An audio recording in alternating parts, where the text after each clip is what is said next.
A viagem da corte portuguesa já durava quase 2 meses desde a partida no Porto de Lisboa, em novembro de 1807.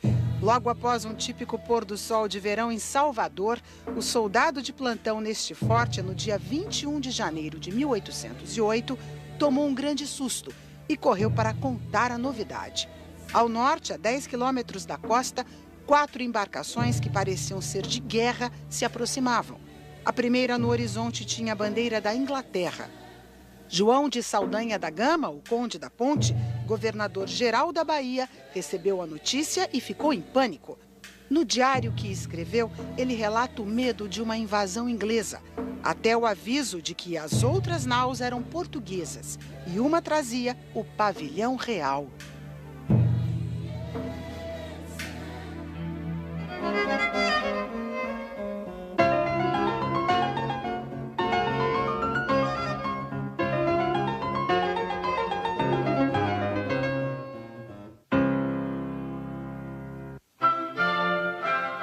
A visita não podia ser mais ilustre.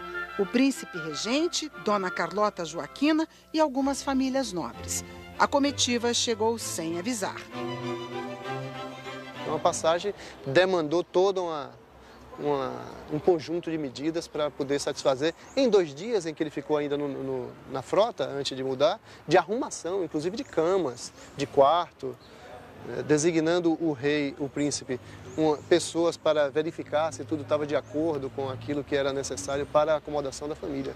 Então houve um momento de tensão, porque ele não queria desembarcar, porque ele não achava que a Bahia tivesse condições para recebê-lo. O palácio, que era o palácio do governador, foi rapidamente limpo, adaptado para receber a maior autoridade do império.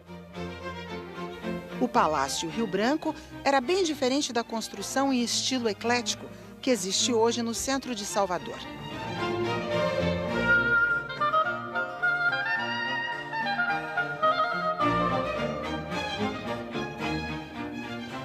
Há 200 anos era uma casa colonial com 2 pavimentos. A Casa dos 7 Candeeiros e outras residências da elite da cidade abrigaram famílias da comitiva real.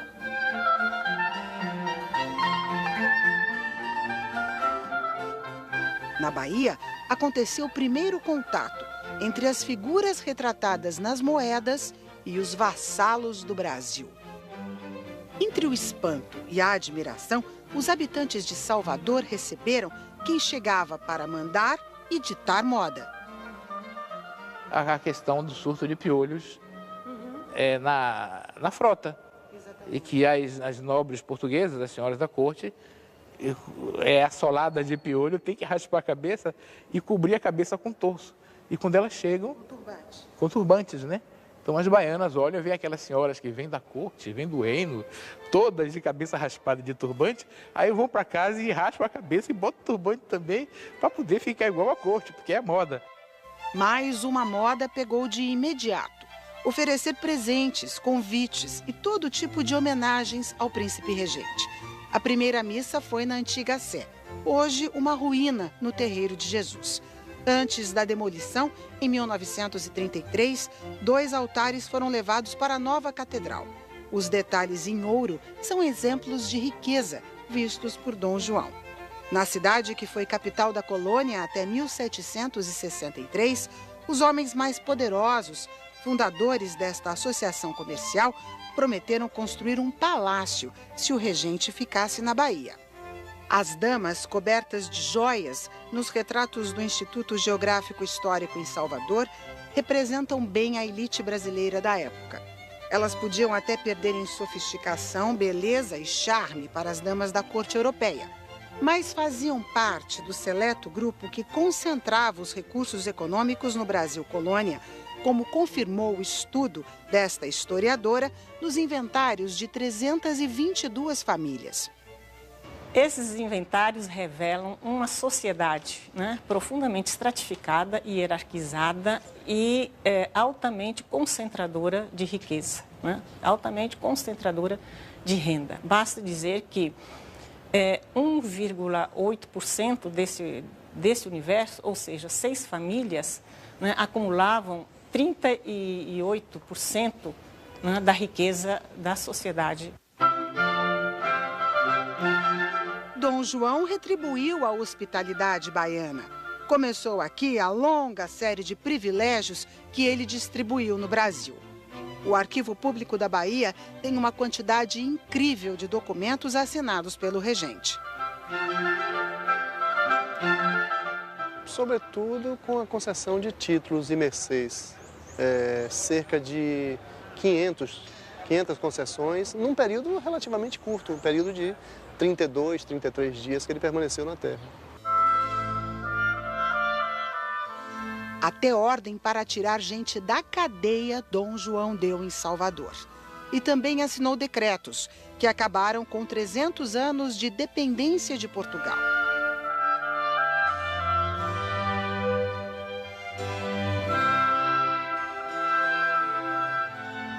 Nesta época, do Porto de Salvador saíam cerca de 60 produtos. A guerra na Europa prejudicou este comércio. Portugal, invadido pelos franceses, não podia mais receber os navios.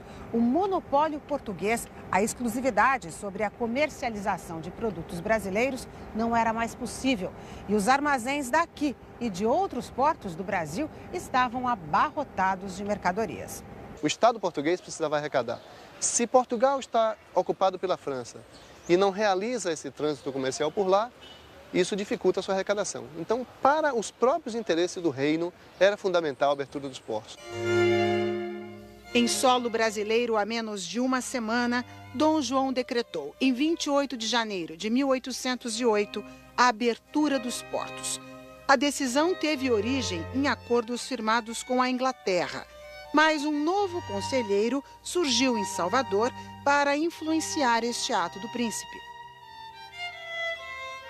O Visconde Cairu é considerado como aquele que teria sugerido ao próprio Conde da Ponte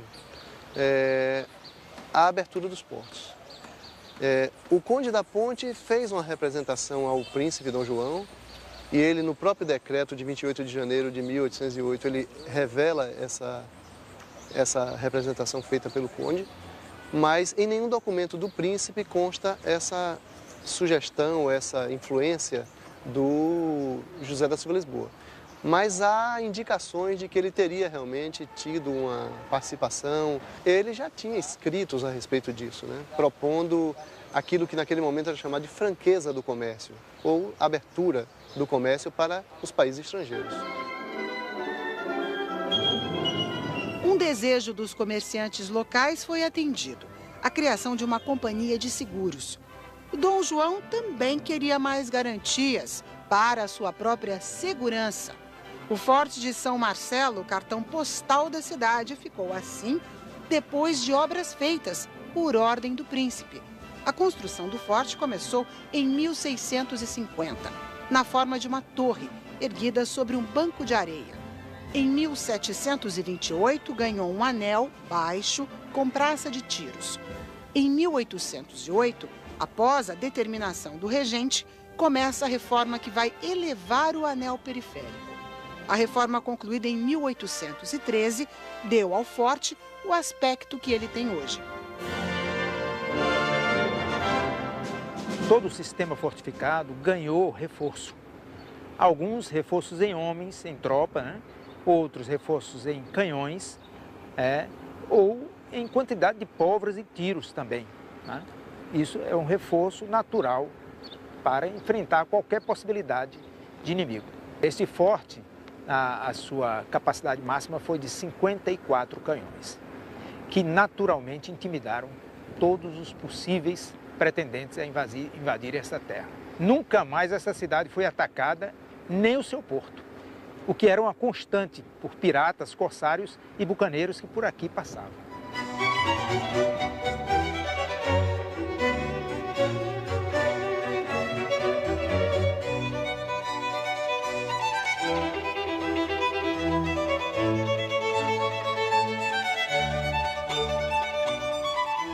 No Pelourinho, existe até hoje uma construção ligada à passagem da corte por Salvador.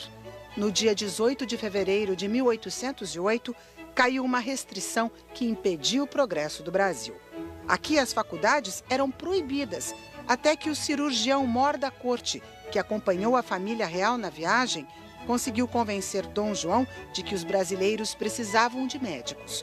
José Correia Picanço é citado neste decreto como o autor da proposta de uma escola de cirurgia, a primeira instituição de ensino superior do Brasil, fundada na Bahia, está completando 200 anos de existência. As fundações deste prédio guardam a história do Colégio dos Jesuítas, construído em 1543. Em 1791, os religiosos decidiram que precisavam de uma faculdade. Os jesuítas pretenderam criar uma faculdade de matemática que funcionou por 1 ano, 2 anos, depois foi extinta por ordem do Marquês de Pombal. Os jesuítas, até o século XVII, XVIII, eram os grandes dominadores do saber, né? Tinham as melhores bibliotecas. O porquê matemática não se tem ideia, né? Mas eles eram muito bons em filosofia, muito bons em teologia, foram os primeiros botânicos das terras brasileiras. A turma que inaugurou a escola tinha 8 alunos que começaram uma tradição. Vários políticos importantes na história da Bahia estão entre as figuras da Sala do Conselho. Nesta galeria, há também os retratos dos primeiros mestres. Quais foram os primeiros professores dessa faculdade? São 2 professores que vieram, muito provavelmente, na comitiva de Dom João VI e aqui ensinaram a medicina, porque naquela época não havia especialização, que é o Dr. José Álvares Amaral e o Manuel Henrique Paiva. E eles são portugueses, São então? portugueses, ambos formados em Coimbra, né? Em seguida teve o Dr. Estrela, que também está retratado ali.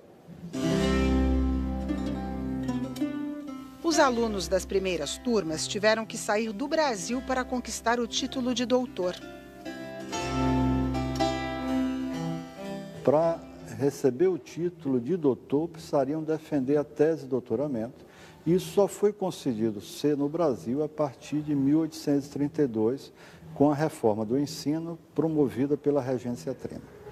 Então, esses primeiros títulos de doutores foram conseguidos em que países? Inglaterra, Itália, aparentemente é um caso, mas não temos certeza ainda que foi para os Estados Unidos, mas basicamente Inglaterra e Itália. Em Portugal é que não poderia? Em Portugal não poderia. Por quê? Porque estava invadido pelas tropas napoleônicas.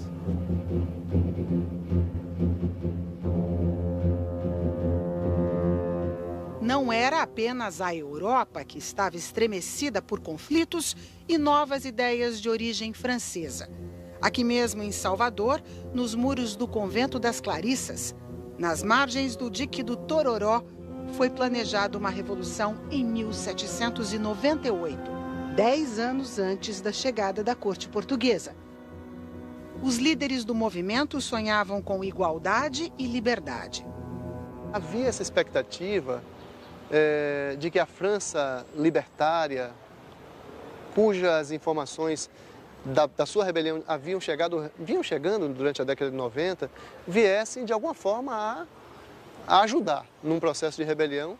Outro aspecto dessa relação com a França era a enorme presença de uma literatura francesa. Inclusive, presos tinham nas suas bibliotecas enorme quantidade de livros franceses, livros que falavam, inclusive, da própria história francesa, panfletos, informes que chegavam, sobretudo clandestinamente, nos navios que aportavam na Bahia. Nos boletins espalhados pela cidade, os revoltosos pediam o fim da monarquia, sonhavam com a república. Um deles tinha a lista de participantes. Entre militares e artesãos, 676 pessoas. Foi uma rebelião planejada. Primeiro, os boletins sediciosos foram divulgados, fixados nas paredes, com a prisão de algumas pessoas, e depois uma tentativa de uma reunião, que foi delatada. A maior punição foi a pena de morte, para 4 dos participantes. 4 considerados como líderes principais do movimento. E eles foram executados efetivamente no ano seguinte à rebelião, na Praça da Piedade, aqui em Salvador, pela forca. Acusados e condenados pelo crime de traição, o crime de lesa majestade. Os condenados à morte ganharam homenagens na praça onde morreram. João de Deus do Nascimento, Manuel Faustino dos Santos, Lucas Dantas e Luiz Gonzaga das Virgens, considerado o maior líder do movimento. Depois de morto, teve mãos e cabeça decepadas e deixadas no lugar da execução até que o tempo as consumiu. Na Bahia, o perigo da revolução foi exorcizado. Mas a luta dos negros, mulatos e miseráveis estava longe do fim.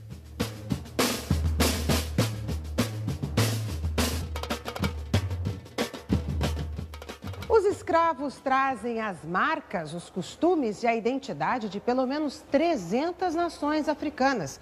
Aqui no Brasil, a convivência entre escravos de origens tão diferentes gera conflitos e separações de classes. 80% negra, 20% branca, e entre os negros ela é metade população livre, negros livres e mulatos pardos mestiços, e a outra metade escravos, em sua maioria africana, né?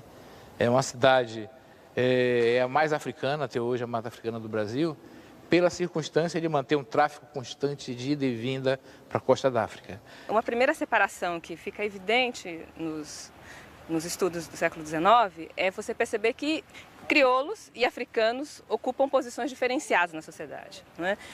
Você encontra muitos relatos falando, por exemplo, que muitas vezes um crioulo era mais confiável, seria mais dócil, seria menos perigoso do que um africano, à medida que ele já falava português, né? Que ele já tinha adquirido hábitos brasileiros e que que diferente do africano, ele não recusaria radicalmente essa cultura que estava sendo imposta a ele. Para evitar mais revoltas de escravos, Dom João trocou o comando na Bahia. Saiu o repressor Conde da Ponte, entrou o astuto Conde dos Arcos, com a estratégia de dividir para governar. Aprofundar as diferenças das dezenas de nações africanas que estavam representadas na Bahia, né, de modo a que elas não formassem um grande bloco. Porque a tendência da escravidão, como todos eram escravos, submetidos ao mesmo regime, né, é que houvesse a formação de uma classe escrava, unida em torno da oposição aos senhores, né? Então, portanto, ao incentivar a diferença cultural, ele dava mais peso às diferenças, incentivava as rivalidades que havia em África. Então, essa era uma estratégia de acentuar a diversidade para assegurar, enfim, a ordem pública. Então, para ele, muitos batuques na cidade não eram sinal de desordem, pelo contrário, eram sinal de ordem. E essa também era estratégia quanto às línguas. Cada senhor de escravos sabia que era de boa ordem misturar em cada senzala escravos oriundos de nações diferentes, falando línguas diferentes, para impedir que houvesse um entendimento, uma comunicação rápida para articular revoltas.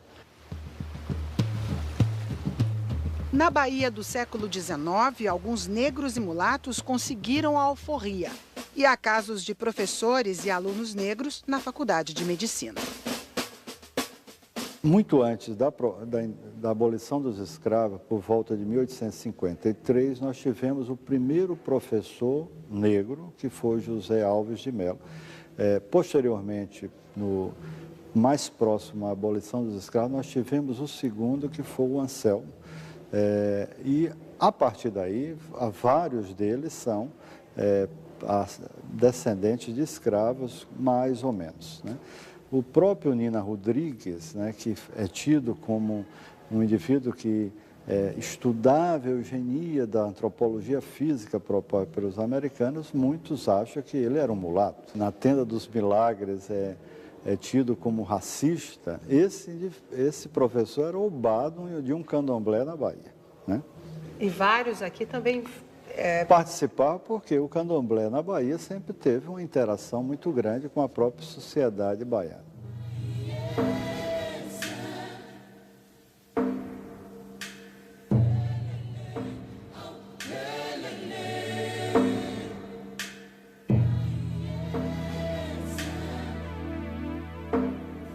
Nos 35 dias que ficou em Salvador, Dom João apenas começou a ter contato com a rica cultura brasileira.